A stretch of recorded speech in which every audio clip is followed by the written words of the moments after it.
Faham molek adik kakak.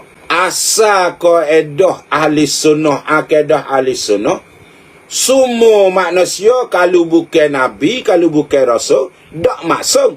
Ada salah, ada benar, ada betul, ada tak betul. Salah tak kira lah banyak ke sikit. Ada salah belaka. Tu asal kaedah.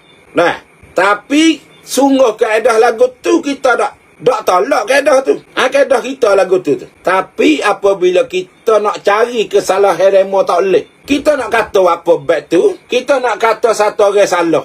Beremo tanya, ya salah apa? Kita ini awak tak boleh. Mana-mana kita kecek baik tu. Mana kita orang ngaruk tu. Kita nak kata Abu Hasan Asy'ari salah, kita kena ayat boleh. Ni buku ni ya salah. Supaya kita kata jalan ni Mujassimah salah, kita boleh ayat. Ni haya salah. Ya wi sifat baru ke Tuhan, wi tepat, wi jihad, wi anggota. Hatu baru boleh kata salah. Boleh ayat dia salah ya gini.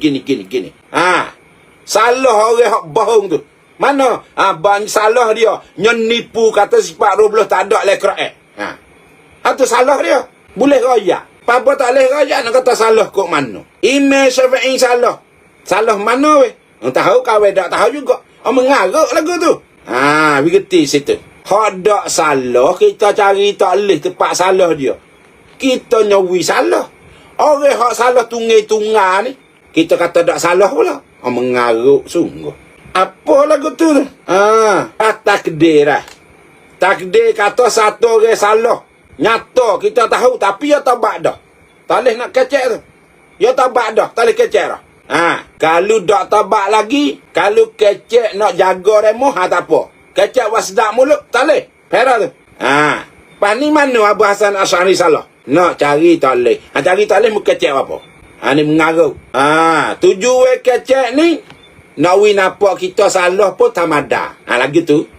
Pasal apa kita salah beratus dah. Buku akidah kita salah. Buku fiqh kita salah. Buku tasawuf kita salah.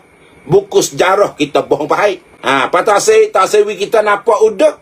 Nyagi mbek salah ni wi Abu Hasan Asy'ari. Mengarut orang ni. Tak boleh lagu tu. Salah kita.